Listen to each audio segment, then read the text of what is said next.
In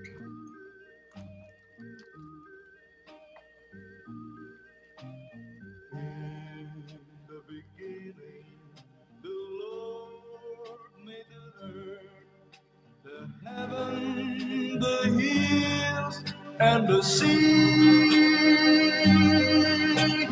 Then He created the sun and the stars, the land, the birds, the trees. He made all creatures that live in this world and told them to live by His plan. Then as He rested, the Lord sanctified the 7 days of man. Molded on the image of His Maker, man shall be made of His own. But because we were nothing more than human, sometimes we stumble, sometimes we fall.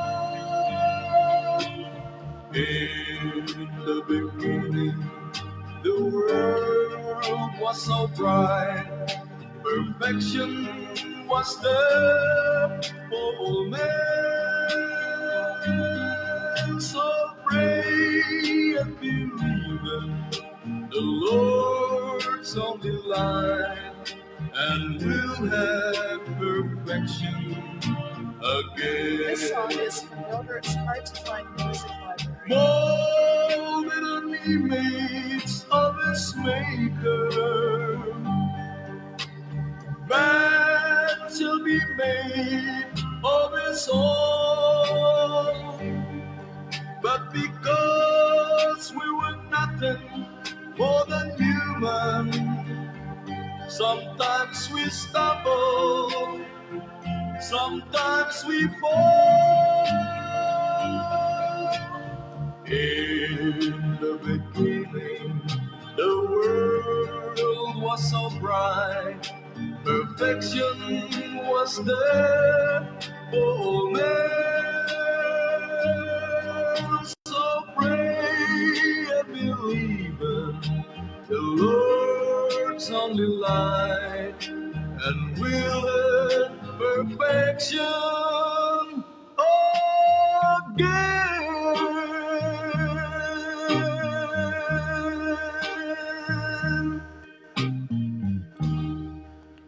Sa ngalan ng Alpha Omega, the Highest Kingdom of God, tayo po ay nagpapasalamat sa ating dakilang lumikha na si Jehovah dahil binigyan na naman niya tayo ng panahon, pagkakataon na tayo po ay makapagpatuloy sa programa ng Dibino Gobyerno dito sa bansang Pilipinas. Sa ngalan po ng DGP, Divine Government of the Philippines. Magandang hapon po sa lahat-lahat na pong mga nakaantabay, nanonood na po sa atin ngayon mula Luzon, Visayas, Mindanao, saan mang sulok sa buong mundo. Kayo ngayon nanonood sa ating programa, pagpalain po kayo ng ating dakilang Diyos na si Jehovah. Magandang hapon kay Ma'am Diamond Heart. Maraming salamat sa patuloy na pagsubaybay sa programa, lalong-lalo na kay Ma'am Raquel. Magandang hapon din. Maraming salamat. At kay Brother Oliver Suelio na nanonood po sa ating ngayon. Mga Suelio family, dyan po sa Santa Cruz, dyan po sa Digos, dyan po sa Malita, Davao Occidental.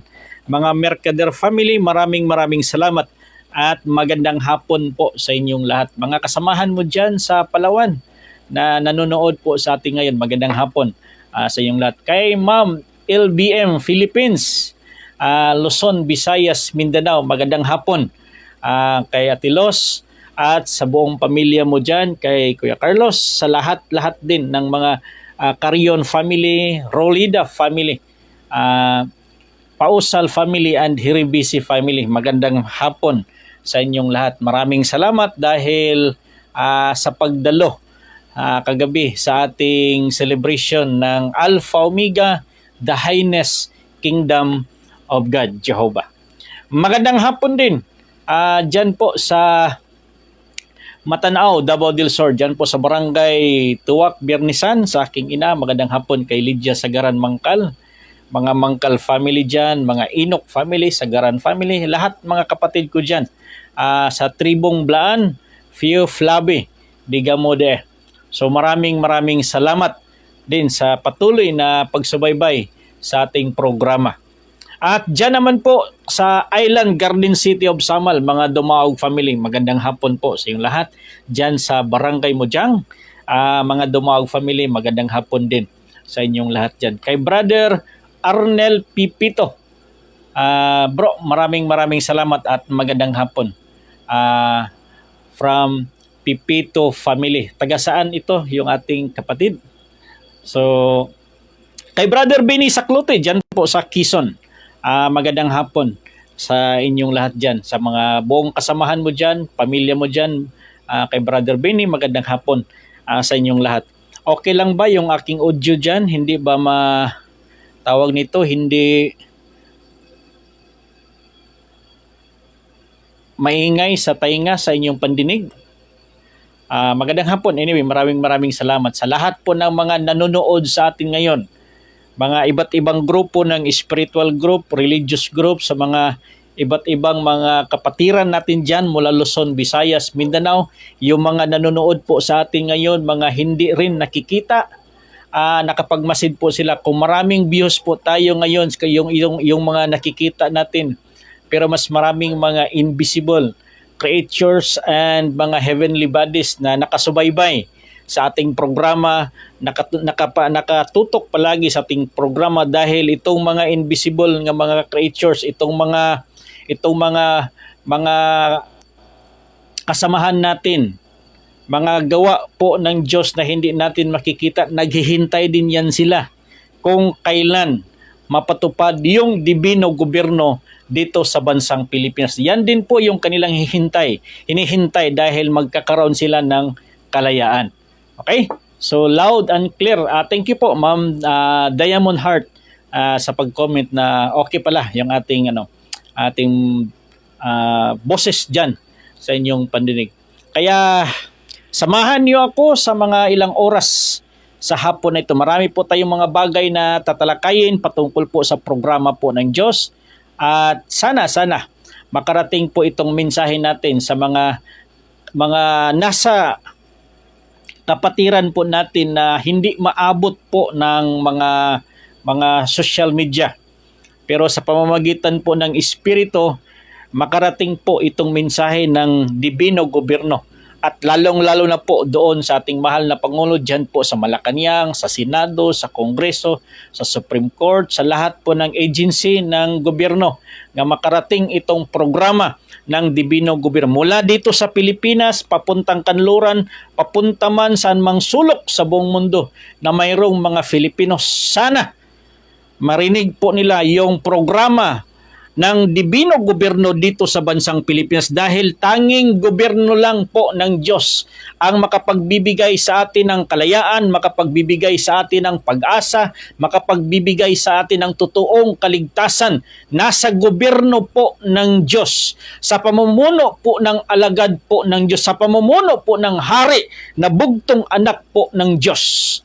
Kaya sa lahat-lahat po ng mga Filipino, saan mang sulok kayo ngayon sa buong mundo, sana makarating po itong mensahe natin na ang Pilipinas ang magiging kaharian po ng Diyos. Dito maluwalhati ang pangalan ng ating dakilang Diyos na si Jehovah dito sa Pilipinas. At malapit na po yan. Maluwalhati ang pangalan po ng ating dakilang Diyos na si Jehovah dito sa bansang Pilipinas sa pamamagitan po ng Dibino Gobyerno. Dahil yung Dibino Gobyerno lang ang magpapakilala sa kanyang pangalan mula sa Pilipinas papuntang kanluran, papunta man sa kanluran, sa silangan, at dito po sa timog, sa hilaga, mga kapatid, sa four corners of the world, makakarating po yung mensahe patungkol po ng kaharian ng Diyos. Kaya nga, sinabi po ni Panginoong Hesus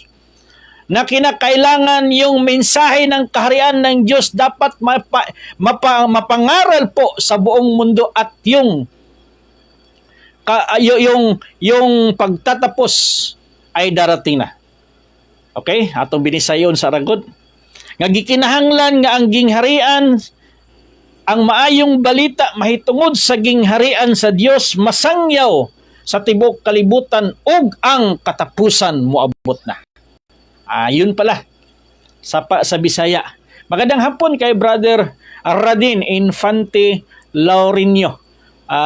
Bro, maraming salamat from Taguig, Manila, nanonood po sa atin ngayon. Maraming salamat sa inyo dyan, mga Infante and Laurinio family. So basahin po natin dito, mga kapatid. Ito po yung sinasabi ni Panginoong Hesus.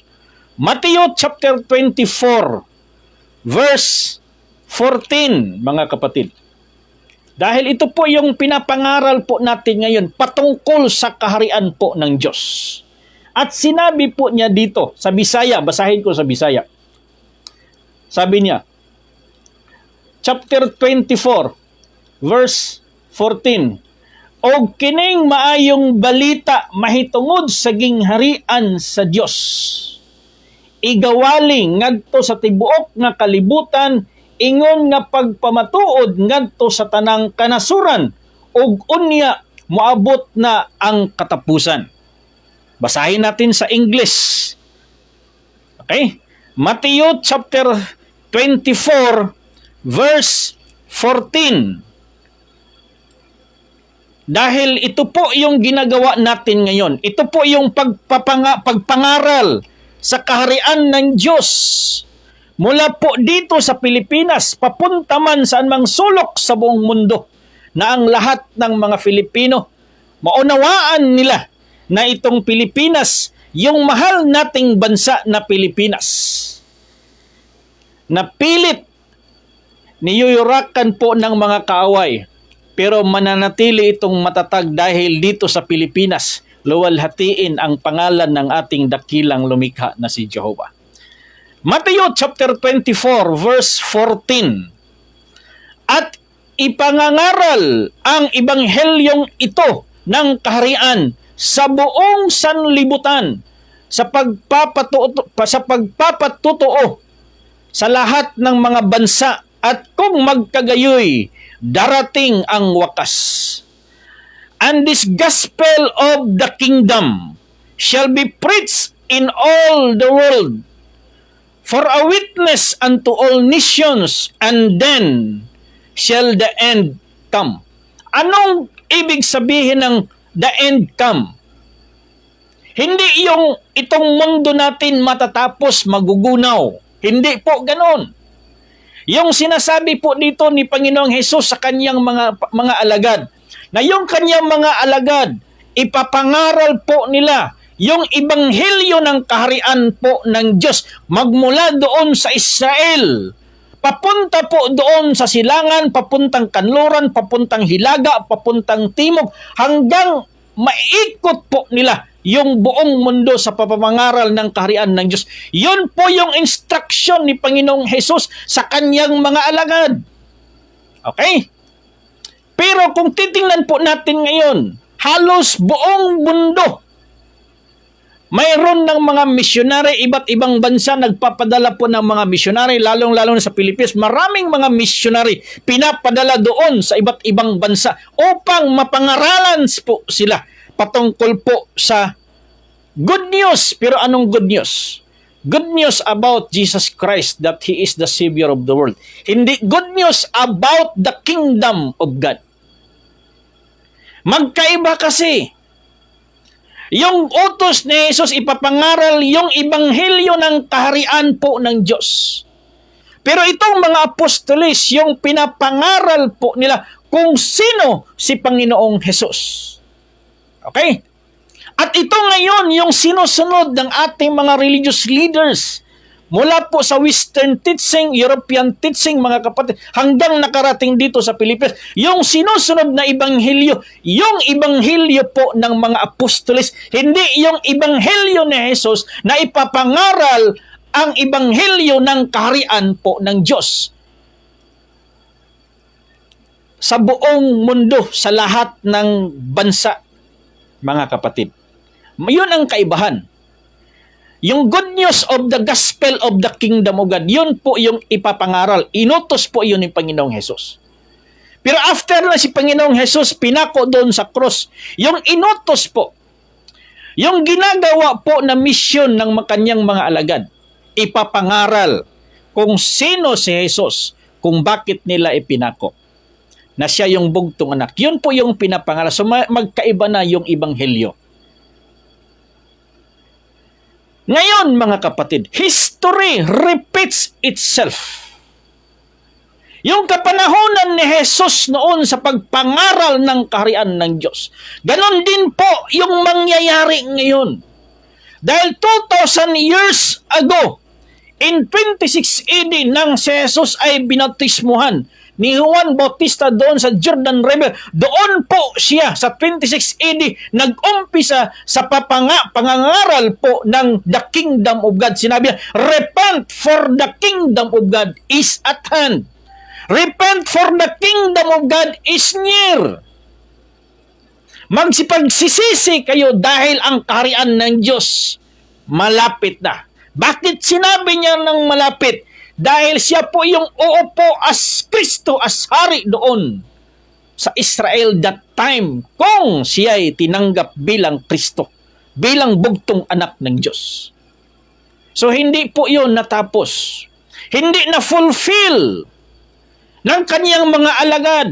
Hindi na fulfill ng kanyang mga apostolis yung pangangaral ng ebanghelyo ng kaharian ng Diyos dahil ibang ebanghelyo po yung ipinapangaral ng kanyang mga alagad. Ibang ebanghelyo. Pero yung ebanghelyo ng kaharian ng Diyos hindi na ipangaral after ng si Jesus ay namatay doon sa cross. Kaya 2,000 years ago, now, ngayon, nandito na po tayo 2026. And this is now the time that the gospel of the kingdom of God here in the Philippines should be preached in all parts of the earth. To all nations. Kaya mag-uumpisa dito sa Pilipinas yung pangangaral po ng ebanghelyo ng kaharian ng Diyos na yung Diyos Ama dito sa Pilipinas ang bansa na kanyang pinili na paghaharian ng kanyang bugtong anak. Kaya ito ngayon yung ebanghelyo ng kaharian ng Diyos na dito sa Pilipinas maghahari ang bugtong anak ng Diyos dito sa Pilipinas. Hindi na sa Israel. This is the good news of the gospel of the kingdom of God. Magmula dito sa Pilipinas. From the King City of the Philippines. Yung kaharian ng Diyos. Ipapangaral magmula sa Pilipinas papuntang kanluran upang yung wakas ay darating na. Ano po yung wakas? Magwawakas na yung pagpangaral po ng Biblia kapag yung kaharian ng Diyos, kapag yung dibino gobyerno na po ng Diyos maitayo na po dito sa bansang Pilipinas. Yun po yung wakas. Wakas ng pagpangaral. Katapusan na sa pagsangyaw kay kung ang gingharian sa Diyos matukod na sa Pilipinas, pinaagi sa dibino gobyerno, human na ang pagsangyaw sa pulong sa Diyos sa tibuok kalibutan dahil ang Kristo nga ginasangyaw, muhari naman, mailan naman siya dinhi sa nasod sa Pilipinas.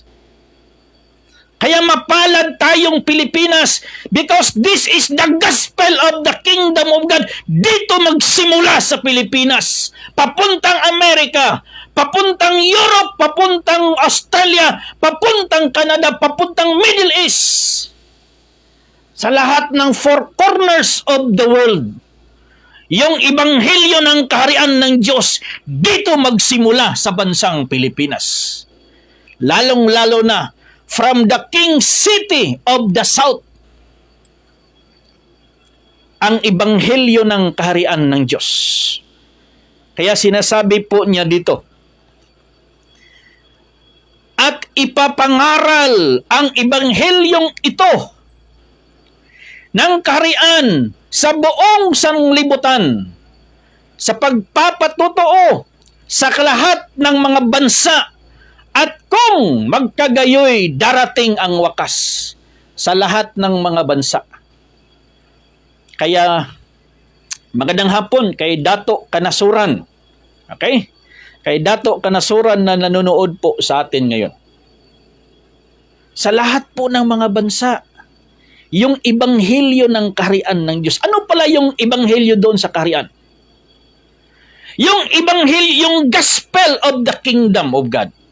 Na dito lang sa lupa, yung kaharian ng Diyos, wala doon, mga kapatid. Yung kaharian na ipinapangaral po ni Jesus, yung sinasabi niya, repent for the kingdom of God is near, doon lang yon sa Israel, itatayo ng Diyos. Sa Israel po yon itatayo. Kaya nga sinabi ni Propeta Daniel, at sa mga araw ng mga haring yaon, ang Diyos sa langit ay magtatayo ng isang kaharian. Dito lang sa lupa yung itatayo yung kaharian na yan. Doon sana sa Israel, pero hindi tinanggap si Jesus. Kaya dito po sa Pilipinas. Kaya yung gospel of the kingdom of God magsisimula dito sa Pilipinas. Papunta doon. Hindi na kailangan magpadala ka ng missionary doon, mga kapatid. Ito lang. Social media is more than missionary. Facebook and YouTube or anong klaseng mga social media platform ngayon is more than missionary na ipapadala mo doon, mga kapatid.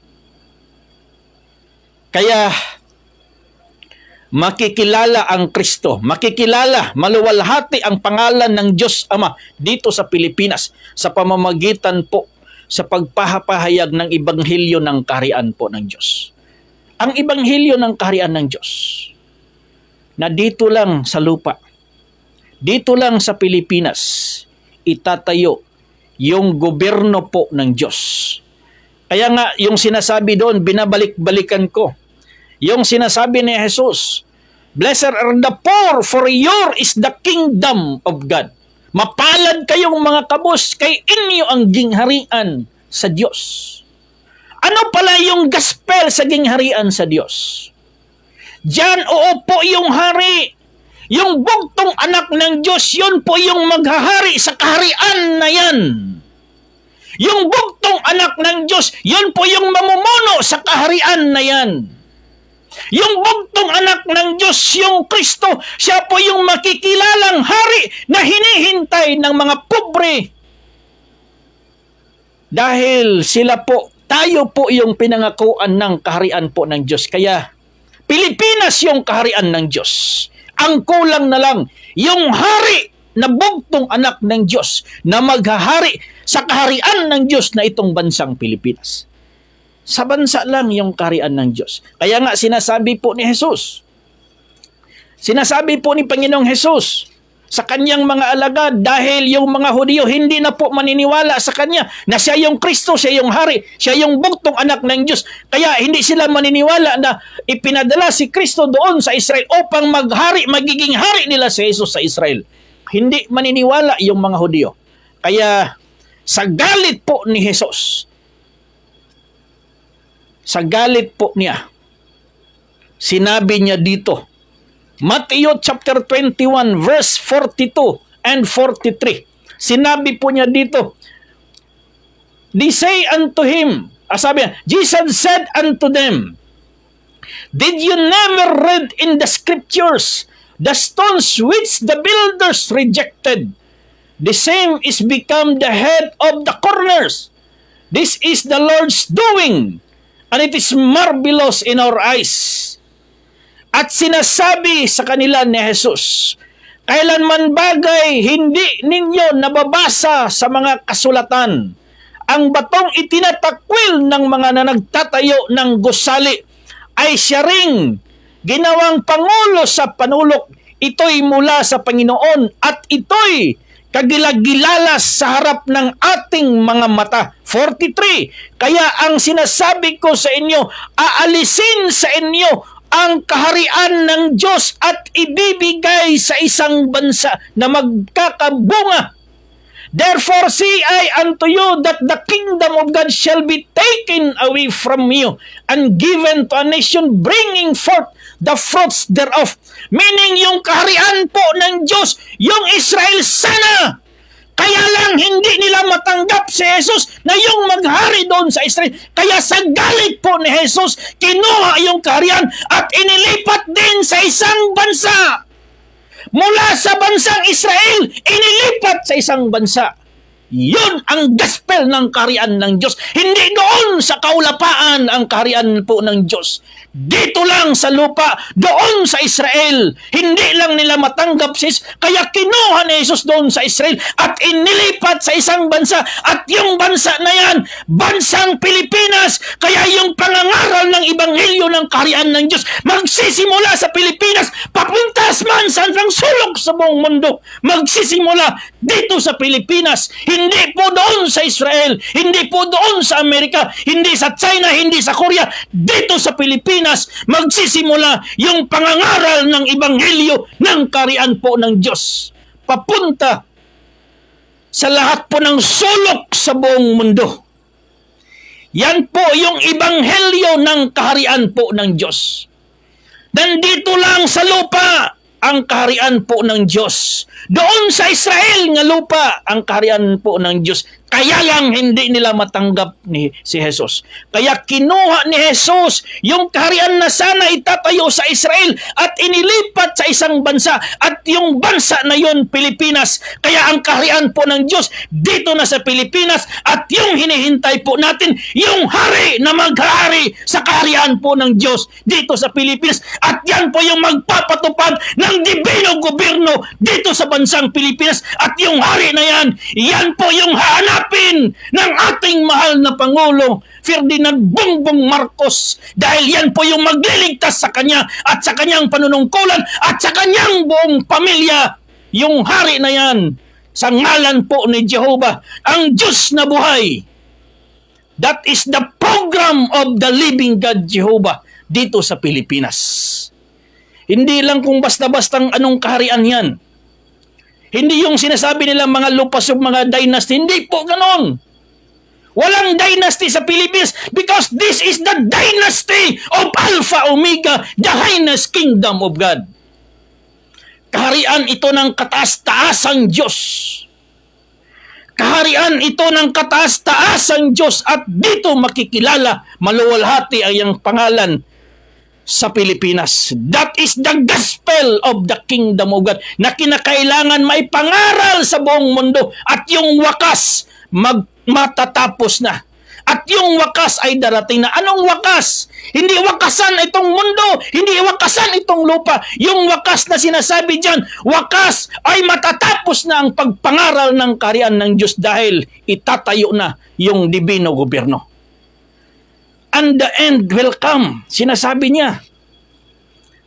Ulitin ko nga, sabi niya, and this gospel of the kingdom will be preached in all the world for a witness unto all nations, and them shall the end, and then shall the end come.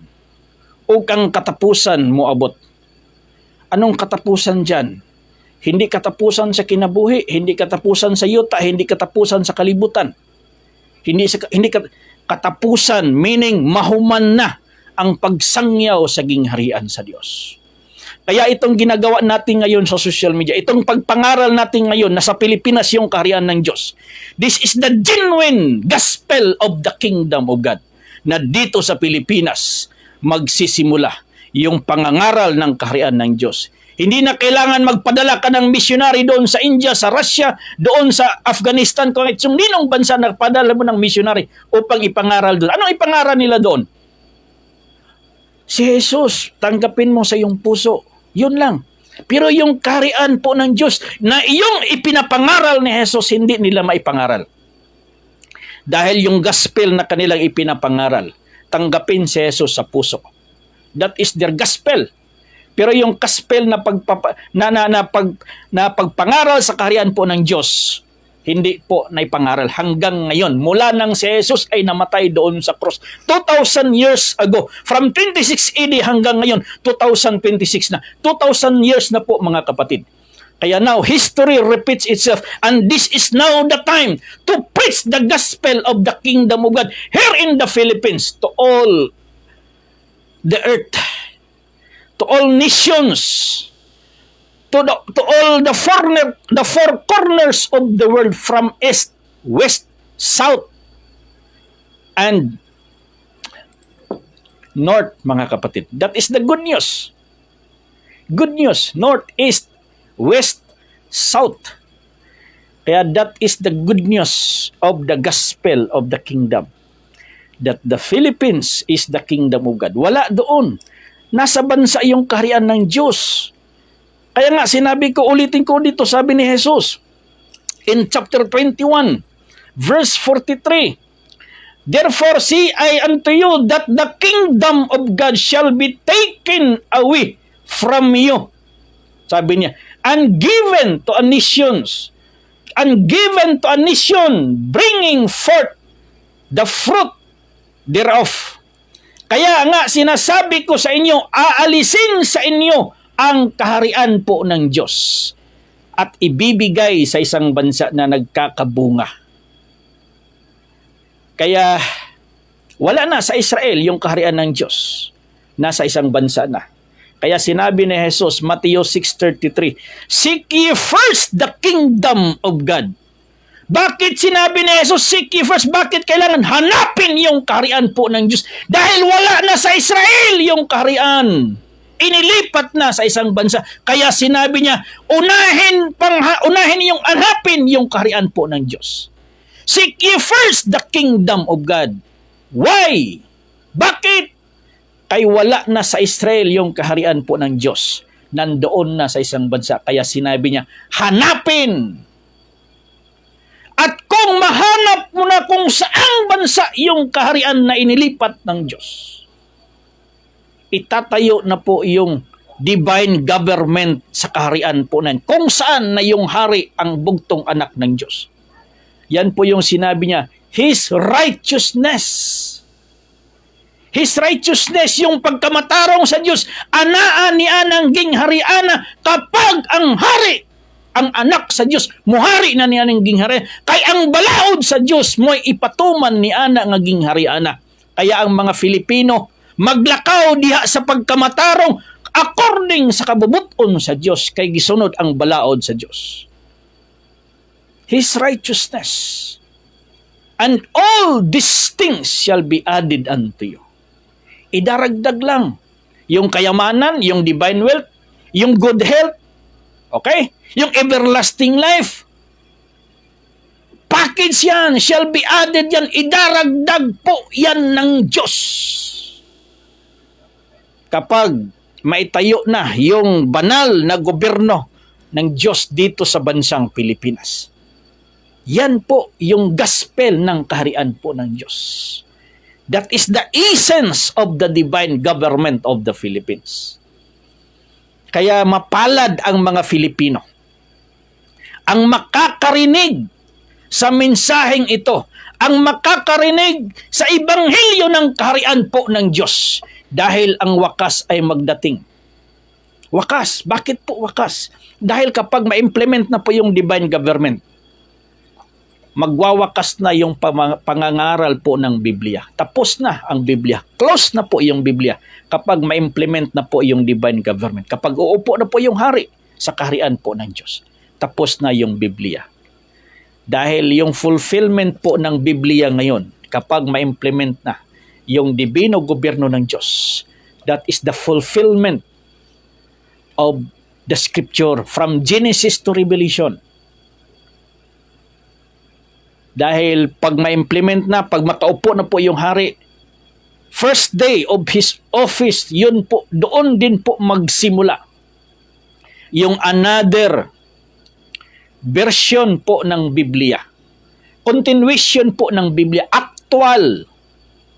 Hindi na pinagig sambingay. Aktwal kung kailan kinoronahan yung hari. Doon po yung umpisa ng Biblia. Onward, mga kapatid. Hanggang sa dulo ng walang hanggan. Dahil yung Biblia na gagawin dyan, yan na po yung magiging scripture, magiging pagbabasihan po ng mga next generation. Dahil tatapusin na po ito. Yan po yung sinasabi niya. Ang wakas ay magdating. Moabot ang katapusan. Dili katapusan sa kalibutan kay tunawon ni laglagon. Dili katapusan na sa pagsangyaw kapag ang ebanghelyo sa gingharian sa Dios mulukop na sa tibok kalibutan. And I believe in the name of Jehovah, itong gospel natin ngayon na ang Pilipinas kaharian po ng Diyos. Dito sa Pilipinas itatayo yung divino. Nakakarating na po ito kung saan-saan. Kung saan-saan, mga kapatid. Sa sulok po ng buong mundo. Kaya malapit na. Malapit na. Magandang hapon kay RG Navales Garobillo. Okay? Yung kayamanan last defense yan ni Lucifer kung malapit na pumarito ang Panginoon. Mali ka dyan, kapatid. Kailan nagiging may-ari si Lucifer ng kayamanan? Walang ni isa na may creation si Lucifer. Lahat po yan created by God. So kinakailangan lang po yan yung intervention po ng Diyos para hindi magiging masama yung kayamanan na yan. Kay Sister Johnny Torres, magandang hapon. Watching from Kuwait. Kay Madam Magdalena Dumaog, magandang hapon din. Maraming salamat. At kay Brother Romel Sikinya from Barangay Bocana, 76 Dasi, Davao City, magandang hapon po sa inyo lahat. Mga Sikinya family and Navarro family. Sa lahat-lahat na mga kasamaan mo dyan sa bahay, magandang hapon po sa inyo lahat. Kay Ros Jimena Cardihon, ma'am, magandang hapon. At kay Ma'am Fi Dila Madrid Bisonia, magandang hapon po. Kay Brother Ambrosio, magandang hapon. At kay Brother Jenner Dorado from Lanao del Sur. Okay, maraming salamat, brother, sa palaging panonood dyan po sa Lanao del Sur. Magandang hapon po sa inyong lahat. Kay brother, kay Pastor Iser Ulubalang, magandang hapon. Maraming salamat kay Pastor Rolando Saplahio. Magandang hapon, Pastor. At kay Brother Miguel Mabalay, magandang hapon, sir. Maraming salamat sa pagsubaybay sa ating programa. Hindi po ako galit. Nagpapaliwanag lang po tayo dahil ito po yung katotohanan. Kay Ma'am Evelyn Vinson, dyan po sa Pagadian City, magandang hapon po, ma'am. Kay Joraline, okay, sino pa doon? Joraline Dalingkat, magandang hapon po. Okay? Okay, sino pa dito? Okay, kay Brother Alexander Aranas from Palawan, magandang hapon. Diyan po sa Taiwan, magandang hapon kay Ma'am Erica Amante. At diyan po sa Palawan, mga Amante family, magandang hapon sa iyong lahat. Diyan po sa Higantis Island, diyan po sa Iloilo, maraming salamat. Magandang hapon po sa mga kaibigan, kababayan po nating mga nanonood diyan. Sa lahat po ng mga spiritual groups, religious leaders na nakaantabay, nagsilip-silip po sa ating mga live. Maraming salamat po sa inyong lahat. Sana habang sinisilip po ninyo yung ating live, mayroon pong kaalaman, mayroon pong espiritong papasok sa inyo upang maunawaan po yung programa po ng Diyos. Kay Akira Gusto, magandang hapon po, ma'am. Maraming salamat. Tuloy-tuloy po tayo, mga kapatid. So ganun, the good news of the gospel of the kingdom of God, kailangan ipapangaral. Hindi na sa Israel mag-umpisa, dito sa Pilipinas. Dito sa Pilipinas, from the King City of the Philippines, yung pangangaral po ng kaharian po ng Diyos. Na dito sa Pilipinas, ang kaharian po ng Diyos. Kaya doon sa Israel noon, kinuha ni Jesus, inilipat sa isang bansa. Hindi niya sinabi na kinuha doon sa langit at ibinigay doon sa galaksi. Hindi. Sinabi ni Jesus, yung kaharian ng Diyos aalisin sa inyo at ibibigay sa isang bansa na magkakabunga yung maniniwala po sa Kanya. Kaya sa lahat po ng bansa sa buong mundo, dito sa Pilipinas. Kaya dito sa Pilipinas, mag-uumpisa yung ebanghelyo ng pangangaral patungkol po sa kaharian po ng Diyos na dito sa Pilipinas, yung bugtong anak ng Diyos, yung Kristo, yung ating hinihintay, yung hahanapin po ng ating mahal na Pangulo. Yan po yung maghahari dito sa Pilipinas. At yung wakas sa pangangaral ng Biblia, matatapos na. Dahil panibagong Biblia na naman. Okay? So ganun po mga kapatid. Kaya yun po yung programa ng Dibino Gobyerno. Yun po yung programa po ng DGP. Na itong Pilipinas, paghaharian ng mga anak po ng Diyos, paghaharian ng mga pinili ng Diyos na mga anak po niya. Babasahin nga natin. Dahil yan po, yung sinasabi po natin nung nakaraang linggo. Okay? Na habang bata pa yung tagapagmana, hindi lamang tagapagmana ng kayamanan, kundi tagapagmana ng kaharian po ng Diyos.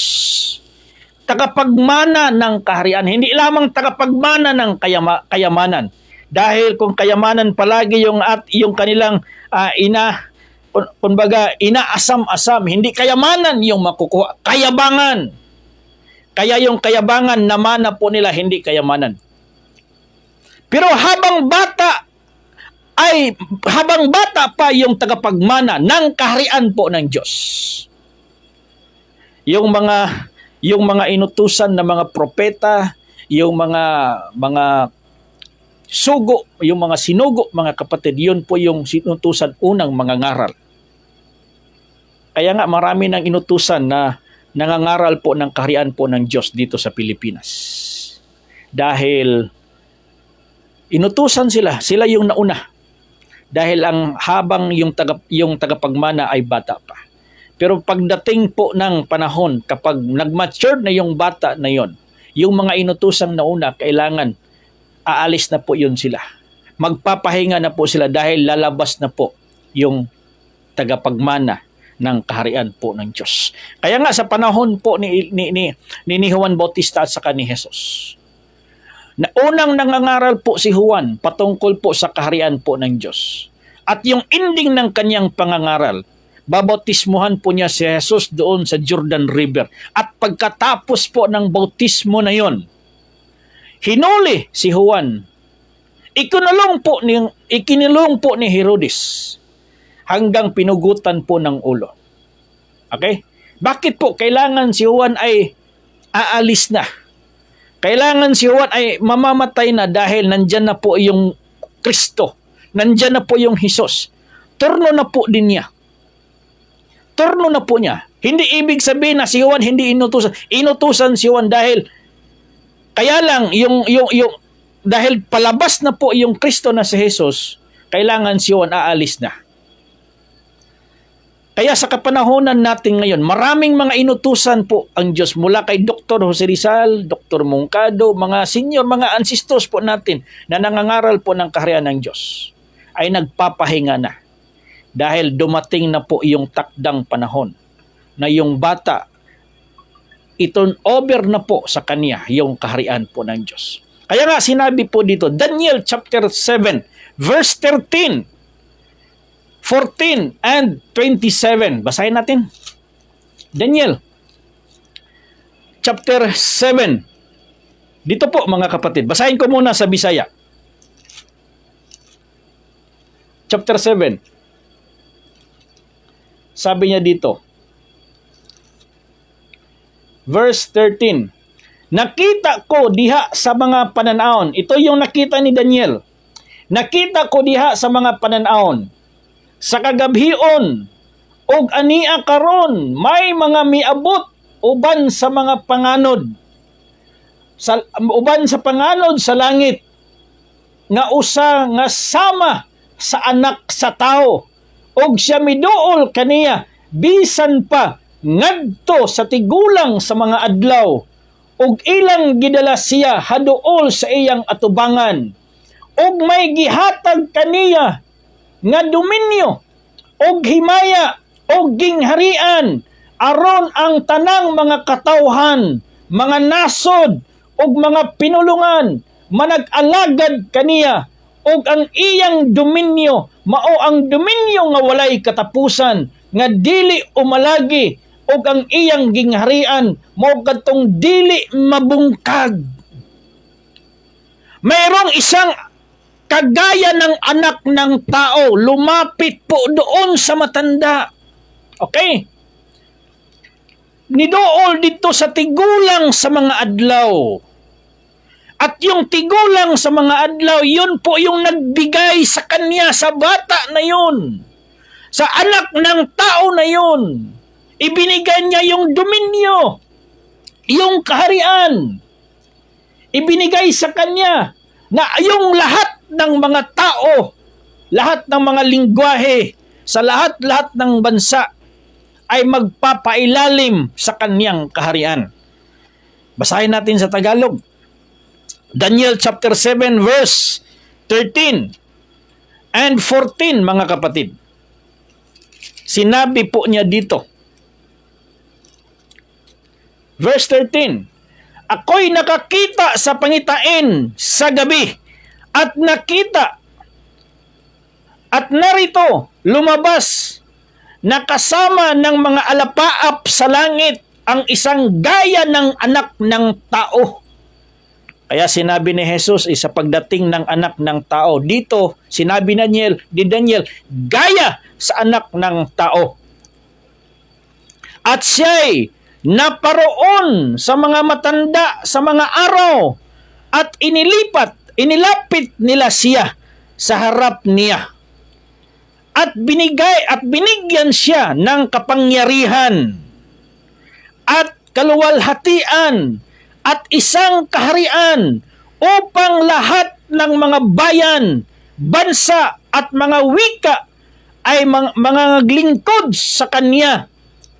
Ang kaniyang kapangyarihan ay walang hanggang kapangyarihan na hindi lilipas at ang kaniyang kaharian ay hindi magigiba.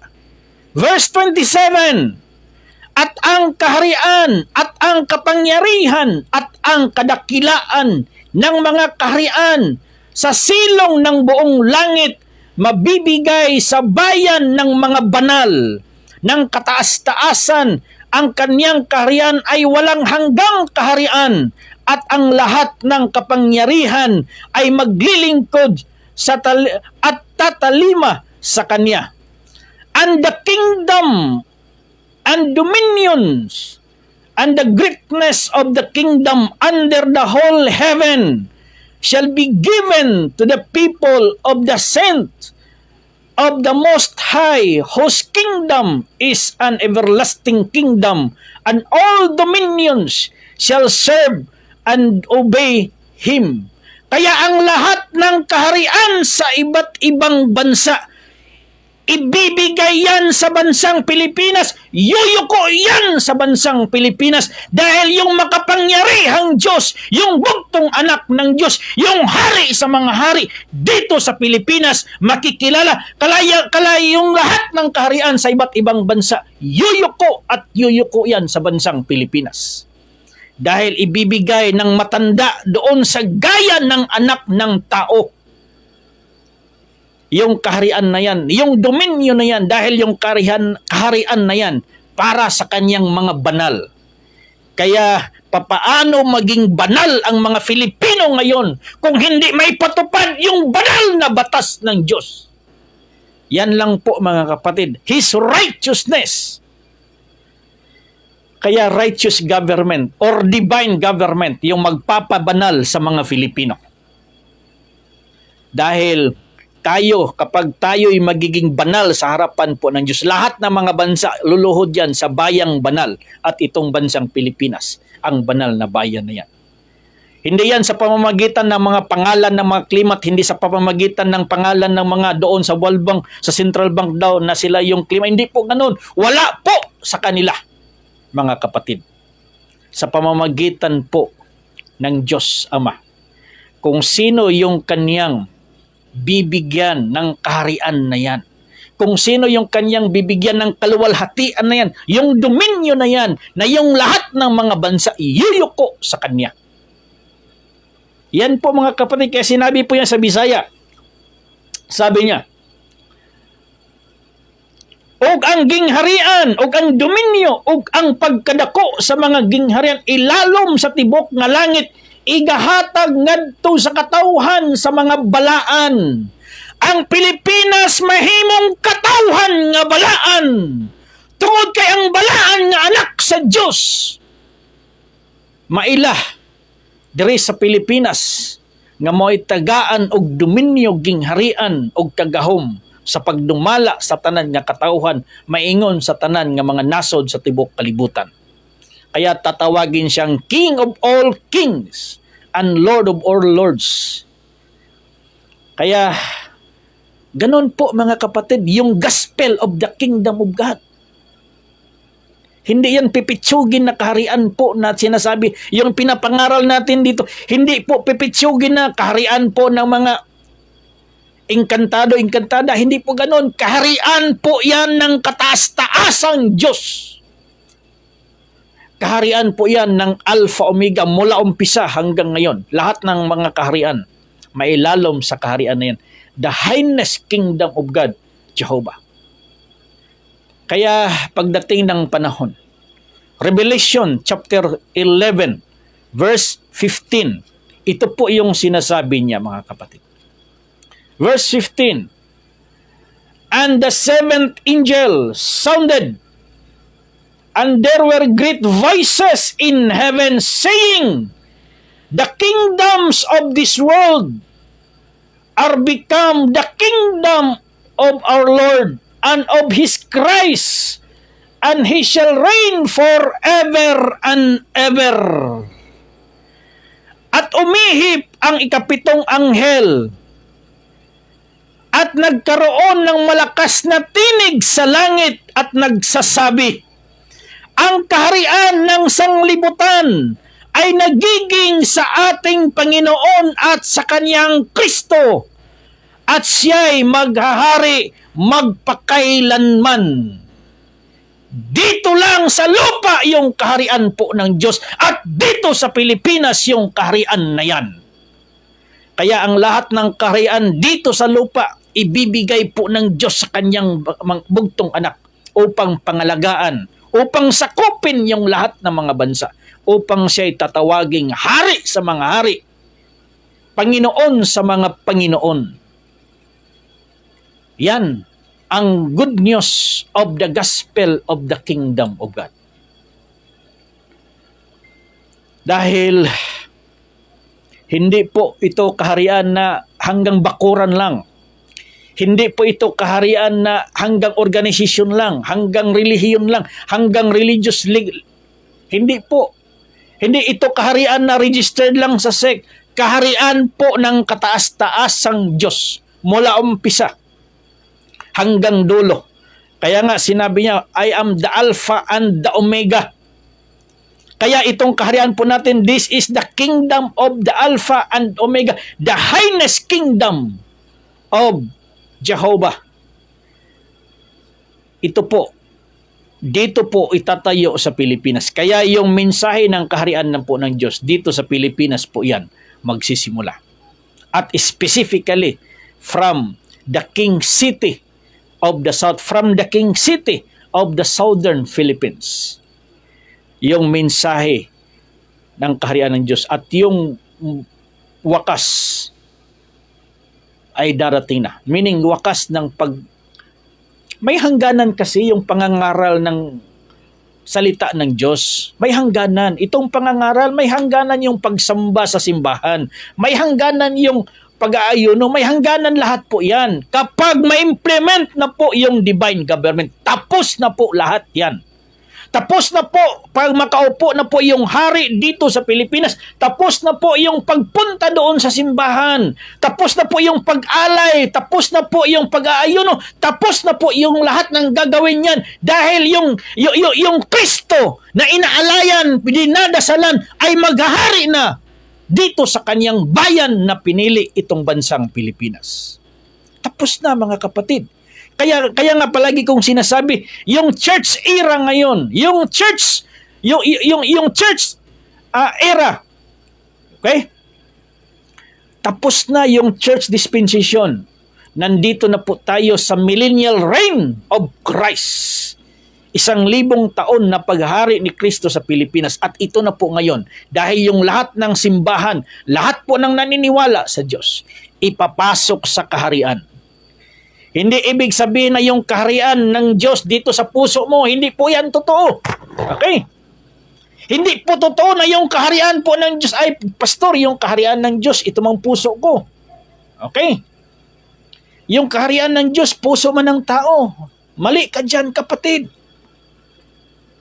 Dahil ba sinabi doon, your body is the temple of the Holy Spirit? Temple. Templo, pero hindi kaharian. Iba yung kaharian, iba yung templo. Yung katawan natin, templo po ito ng Espiritu. Correct. Walang question dyan. Dahil yung katawan ni Adan na ginawa ng Diyos mula sa alikabok, yun po yung templo ng kanyang banal na Espiritu. Kaya inihipan niya si Adan ng Espiritu. At yung katawan ni Adan na mula sa lupa, nagiging templo po ng Espiritu ng Diyos. Kaya tayo ngayong mga tao, masama ka man o mabuti, yung katawan mo, templo po ng Diyos. Pero hindi ibig sabihin na yan na po yung kaharian po ng Diyos. Dahil yung kaharian po ng Diyos, papasukan po ng mga tao. Yung kaharian po ng Diyos, papasukan po ng mga tao. Gaya po ng sinabi po ni Jesus, Matthew chapter 27, verse 21, 22, 23. Hindi lahat na tumatawag sa akin, Panginoon, Panginoon, makapasok sa kaharian po ng Diyos. So papasukan pala yung kaharian po ng Diyos. Hindi lahat na tumatawag sa akin, Ginoo, Ginoo, makasulod sa gingharian sa Diyos. Yun lamang gumagawa ng kalooban ng Ama. Kaya ang kaharian, mga kapatid, yung kaharian po ng Diyos, papasukan po yan ng tao. Okay? Papasukan po yan ng tao, yung kaharian ng Diyos na yan. Yun lamang gumagawa sa kalooban ng Ama. Yun lamang po yung makakapasok sa kaharian po ng Diyos. Dahil yung hari sa kaharian po yan, yung bugtong anak po ng Diyos. Paano ka makapasok sa kaharian po ng Diyos kung ang iyong puso yung kaharian po ng Diyos? Hindi ganon, mga kapatid. Walang question dyan. Our body is the temple of the Spirit. Correct. Pero hindi ibig sabihin na yan na po yung kaharian ng Diyos. Kailangan mong pasukan ang kaharian ng Diyos. Kaya nga sinabi ni Jesus sa kanyang mga alagad, Verily, verily I say unto you, whoever receive not itong batang ito, kagaya po sa pagtanggap ng kaharian po ng Diyos, hindi makapasok sa kaharian. Kaya papasukan talaga. Kaya itong church, itong naniniwala na they are part of the body of Christ, tapos na. Dahil ipapasok yan sa kaharian po ng Diyos. Dahil nandoon yung Kristo sa kaharian, yan po yung kanyang dominion. Yan po yung kanyang i-govern sa divine government. Yan po yung kanyang, kumbaga, nasasakupan. Yan po yung matatawag na bayang banal. Hindi pwedeng ang church dadalhin doon. Walang kaharian doon, mga kapatid. Pastor, nandoon ang Diyos sa langit, sa mga bituin, unahan ng mga bituin, doon pa sa galaxy, sa Mercury, doon sa unahan. Yun ang kaharian ng Diyos. Correct. Pwede ang Diyos manahan doon dahil creation po, yun ng Diyos. Pero hindi pwedeng tayong tao ay dadalhin po ng Diyos doon. Kaya yung Diyos sa langit bumaba dito sa lupa upang ikaw at ako magiging makasama natin ang Diyos. Kaya dito lang sa lupa yung kaharian po ng Diyos. Pastor, doon lagi sa langit. Totoo talaga. Tahanan po yun ng Diyos. Walang lugar dito. Sa kalawakan, sa heaven and earth, walang lugar dito na hindi pag-aari ng Diyos. Kaya pwede ang Diyos doon manirahan. Pero tayong tao, hindi tayo pwede doon. Kaya nga ang Diyos na nandoon bumaba dito sa lupa upang magiging kasama natin ang Diyos. That is the good news of the gospel of the kingdom of God. Dito lang sa Pilipinas. Dito sa Pilipinas. Dahil tatlong lugar lang yung pinagpipilian ng kaharian po ng Diyos. Una, yung Eden. Yung Garden of Eden noon, yun po yung unang kaharian po ng Diyos. Kung saan si Adan at si Eva, kasama nila ang Diyos doon sa Garden of Eden. Yun po yung unang langit. Kaya lang nagkasala si Adan at saka si Eva doon. At inilipat sa isang bansa, sa isang lugar. At yung lugar na yan, yun po yung Israel, yung Jerusalem. Kaya nga sinabi po doon, ang Jerusalem ay tatawaging trono po ng Diyos. Kaya yung Israel, yun po yung pangalawang langit. At pagdating naman doon sa Israel, doon sa Jerusalem, hindi tinanggap yung Kristo, yung bugtong anak ng Diyos, na uupo doon sa kaharian na yon. Kaya inilipat din doon sa isang bansa at yung bansa na yan, pangatlo itong Pilipinas. This is the third heaven, which is magiging kasama natin ang Diyos dito sa Pilipinas. At yung kanyang bugtong anak na magiging hari po natin dito sa Pilipinas. Yan mga kapatid, ang programa ng kaharian po ng Diyos. Hindi po tayo nangangaral dito na nagpaparami tayo ng tawag nito, yung ng views, followers, or sino pa dyan na mga para bibigyan tayo ng sabi nila, sahod ni Meta. Hindi po. Hindi tayo nagpapasahod kay Meta dito. Kaya nga kung napapansin nyo yung aking mga reels dyan, pinuputol-putol ko lang yung live ko dahil ito kasing live natin ngayon, after 1 month, puputulin, i-delete ito ni Meta. After 1 month, itong live natin. So yung ginagawa ko, pinuputol-putol ko para mag-retain po yung video na yon. Kasi itong live natin, after 30 days, mawawala ito dahil i-delete po ito ng system. Pero hindi ibig sabihin kung ginaputol-putol ko, hindi pwedeng sabihin na nag-vlog ako for... Hindi po mga kapatid. Para lang makarating yung mensahe ng kaharian po ng Diyos sa buong mundo. Sa buong mundo. Upang yung wakas ay dumating na. Kasi kapag hindi makarating sa buong mundo itong mensahe ng kaharian po ng Diyos, marami pang mga misyonary mapunta doon, marami pang magsipag-aral na pastor, marami pang magsipag-aral ng reverend, magsipag-aral ng bishop or pare upang maging misyonary. Hindi na ganun. Matatapos po yan pagdating po ng implementation po ng divine government. Yan mga kapatid, yung essence ng divino gobyerno. Kaya, yung kaharian, yung kapangyarihan ng kaharian, ibinigay doon sa gaya ng anak ng tao. Kaya nga si Jesus, sabi niya dito, pagdating ng anak ng tao. Anak ng tao, mga kapatid. Ipapanganak siya. Bakit po siya nasabi doon? Habang bata pa yung tagapagmana. Bakit bata? Dahil ipapanganak yung tagapagmana. Kapag dumating na po sa 80, 70, mamamatay yung tagapagmana dahil hindi pa panahon yung implementation, mamamatay. Ipapanganak na naman yung espiritu na yon sa bagong katawan. Pagdating naman ng 100 years, hindi pa dumating yung implementation po ng divino gobyerno, mamamatay na din yung katawan na yon hanggang dumating po sa takdang, sa right time. Right person. Okay? Right time, right person. Kaya, yun po mga kapatid, ang programa. Okay? Basahin nga natin yung comment ng ating kapatid dito kay RJ Navales Garovillo, saksi ni Jehovah lang gustong manirahan sa mundong ito dahil kahintulad sila ni Nimrod, raider ng Babylonia, gumawa ng mataas na tore upang iisa ang mga tao, members niya na maninirahan sa lupang ito. May tama ka kapatid.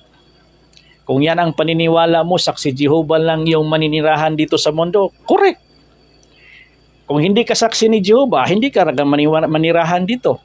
Kukunin ka ni Lord. Dahil yung lupa, para lang ito sa mga buhay. Blessed are the meek, for they will inherit the earth. Kung hindi ka mapagkumbaba sa Diyos, kung ikaw ay suwail na anak ng Diyos, hindi ka talaga mananatili dito sa lupa.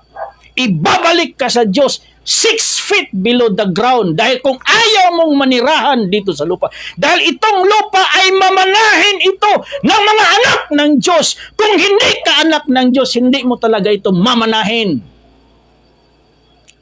Dahil ang makapagmana lang ng lupang ito, yung anak ng Diyos, yung mga anak ng Diyos, dahil ito po yung kaharian po ng Diyos. Huwag mo idadamay yung mga tao dyan na walang kinalaman. Okay?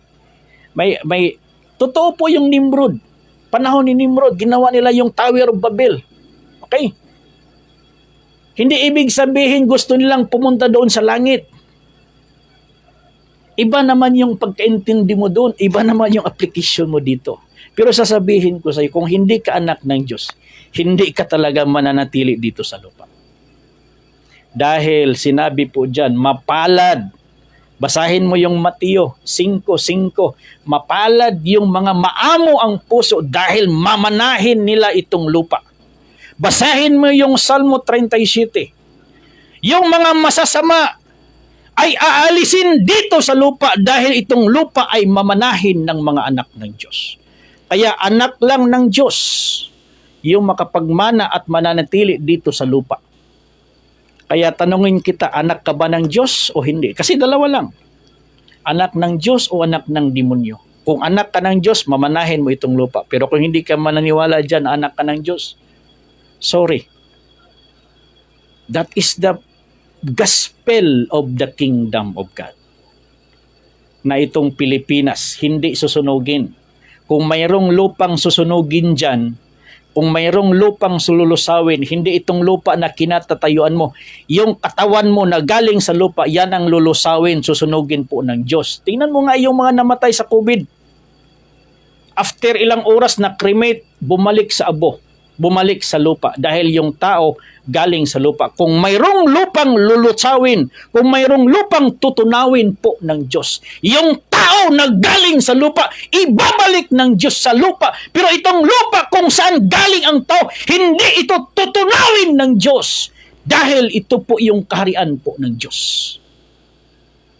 So maraming salamat. Dahil mga saksi ng Jehovah lang yung nakikita mo. Dahil ang lahat po ng naniniwala sa dibino gobyerno. Sayang, saksi ni Jehovah ka sana dahil sasaksihan mo yung paghahari po ng Diyos dito sa lupa. Pero anyway, na-comment mo na po yan. Hindi mo na rin po yan pwedeng i-resin at hindi ko na rin pwedeng bawiin yung mga sinabi ko dahil yun po yung katotohanan. Tanging ang maamo lang yung makapagmana sa lupang ito. Blessed are the poor, blessed are the meek, for they will inherit the earth. Okay? So, ganun po. So, kaya dito po sa Pilipinas, mag-umpisa yung pangangaral ng Ebanghelyo ng kaharian po ng Diyos. Magandang hapon kay Ronel Pausal. Maraming salamat sa mga Pausal family. Kay Ma'am Alejandra Tambuli at kay Brother Arjen Navales, bro. Maraming salamat dahil nasumpungan mo yung DGP. Kaya lang sana tauhan ka, malagyan ka ng espiritu ng katotohanan. Kay Brother Kalibutan Katauhan Gugma. Sir, maraming salamat. Daghang salamat sa pagtanaw. Kay Ma'am Emma Ems Toledano. Magandang hapon, ma'am. At maraming salamat po sa pagtanong. Sa mga 22 viewers po natin, hindi po tayo galit. Okay? Kaya nung nakaraang linggo, mga kapatid, galit po tayo sa mga nagpapadala po ng mga barang, mga kulam, mga sumpa, mga curse, mga nagpapadala po ng mga lason, mga nagpapadala po ng mga black magic, yung mga grupong gumagawa na nagtusok-tusok po ng manika, nagtusok-tusok po ng mga picture po natin.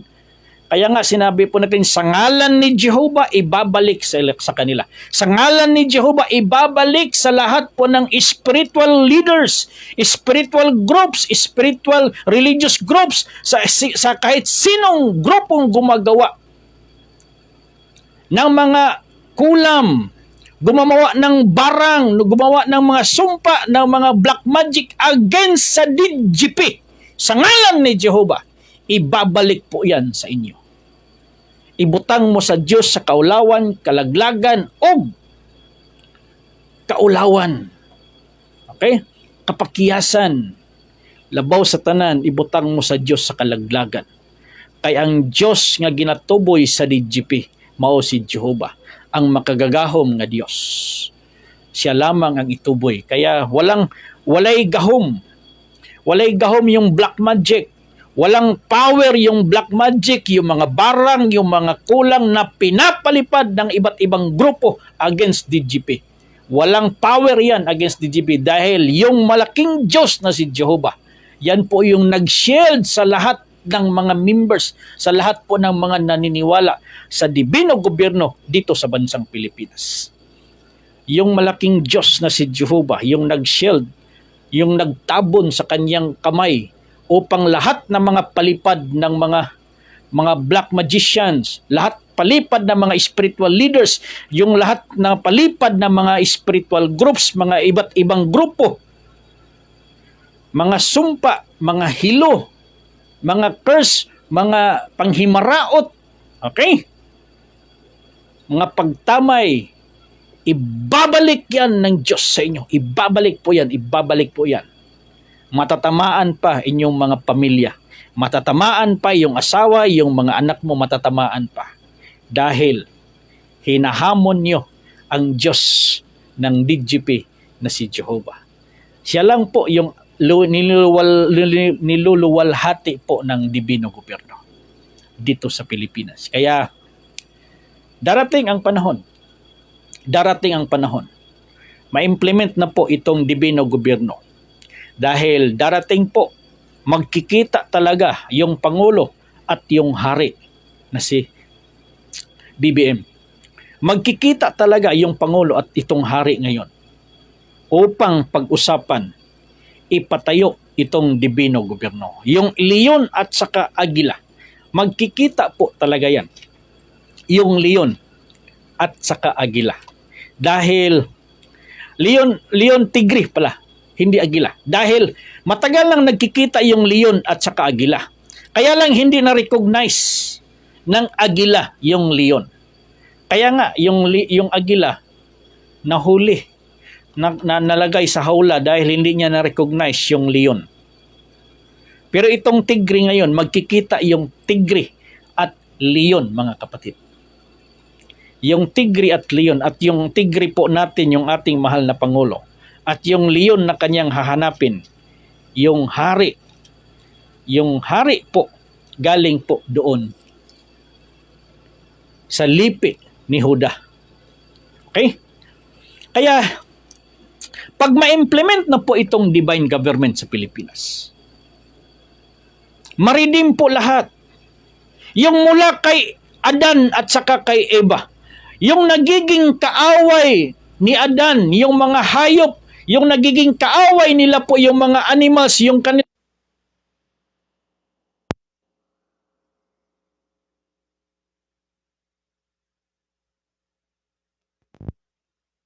Kay nalubat.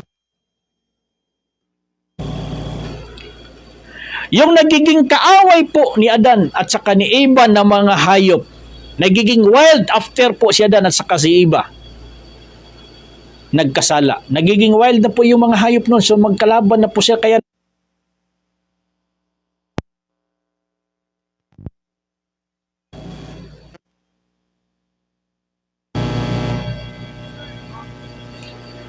nagtago-tago po doon sila si Adan at saka si Eva dahil hinahunting na po sila ng mga hayop na yun dahil nagkasala na sila eh. Yun po yung i-redeem pag ma-implement na po yung divine government. Ma-redeem po yun. Hindi na po magiging magkalaban yung mga wild animals, yung mga leon at saka tao. Magkaibigan po yan. Kaya nga, basahin nga natin dito. Dito tayo magtapos, mga kapatid. Isaiah chapter 11, verse 1. Sinabi po niya dito. Isaiah chapter 11, verse 1. Ito po, sa panahon po ito ni Isaias, yung prophecy na lalabas, mayroong isang lipi na lalabas from the root of David. Sinabi po niya dito, ugmay mogula nga usa kasaha gikan sa punuan ni Isay, ug mubunga ang usa ka sanga gikan sa iyang mga gamot, ug ang espiritu ni Jehova mupuyo sa ibabaw kaniya, ang espiritu sa kaalam ug sa pagsabot, ang espiritu sa pagtambag o kaalam, ang espiritu sa kahibalo o sa kahadlok kang Jehova. O ang iyang kalipay anaa sa kahadlok kang Jehova. O siya dili magahukom sumala sa pananaw sa iyang mga mata. Nimo saway siya sumala sa mabati sa iyang mga igdulungob. Kundili uban ang hustisya, magahukom siya sa mga kabos o pakanaogon niya ang hukom uban sa katulid kadtong mga mapainobsanon sa yuta o paghampakon niya ang yuta sa baras sa iyang baba o pinaagi sa gininhawa sa iyang mga ngabil, pagabatyon niya ang taong dautan o ang pagkamatarong mao ang bakos sa iyang hawak o ang pagkamatinumanon mao ang bakos sa iyang lawas, ug ang lobo mopuyo uban sa nating karnero, ug ang leopardo mohigda uban sa nating kanding, ug ang nating baka, ug ang nating leon, ug ang linaming nga mga mananap manag-ipon sila, ug ang usa ka bata nga gamay maoy magamando kanila, ug ang baka ug ang oso managsibsib ug ang ilang mga nati manag-ipon sa paglubog, ug ang leon musibsib na sa kumpay sama sa turong baka, ug ang mga bata nga masuso magadula sa lungag sa sawa, ug ang bata nga mga linutas mukuot sa lungag sa mga halas nga bahion. Meaning, mayroon ng harmony. Pag ma-implement na po yung divine government of the Philippines, magkakaroon na po ng harmony, mga kapatid. Okay? Magkakaroon po ng harmony. Dahil itong mga leon, hindi na po sila magiging carnivorous. Magiging kakain na po sila kagaya po ng baka, magsibsib na po silang mga sagbot, yung mga lobo, magiging kasama na po nila kalaro yung mga baka, yung mga bata. Yung mga bata naman na mga maliliit, yung mga sanggol, pwede na nilang ipasok yung kanilang kamay doon sa butas kung saan maraming mga ahas, hindi na po sila kakagatin. Bakit? Dahil mayroon ng harmony.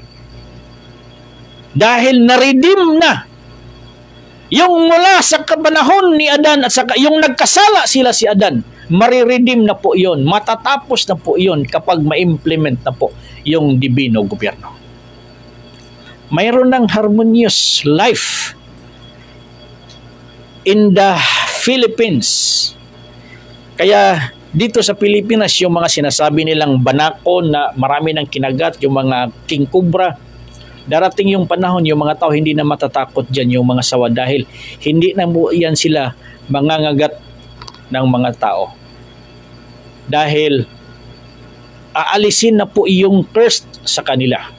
Kukunin na po yung salot sa kanila, yung cursed sa kanila, yung sumpa sa kanila.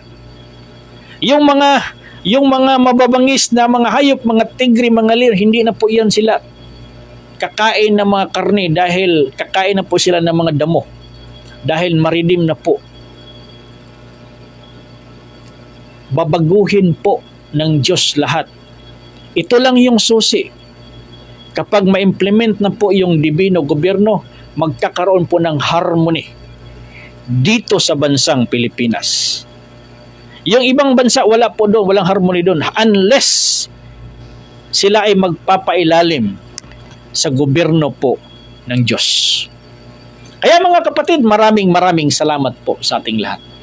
Maraming salamat sa mga nanood mula Luzon, Visayas, Mindanao, saan mang sulok sa buong mundo. Sana itong mensahe natin ay makarating, mas spread out ito sa North, East, West, South. That is the good news of the gospel of the kingdom of God. Na dito sa Pilipinas, yung kaharian ng Diyos, dito maghahari yung Kristo, yung bugtong anak ng Diyos. Wala doon, dito lang sa lupa. Kaya mapalad po yung mga naniniwala sa divino gobyerno. Maraming salamat sa mga nag-comment dito ngayon. Hindi ko bumabasa yung mga pangalan, pero maraming salamat.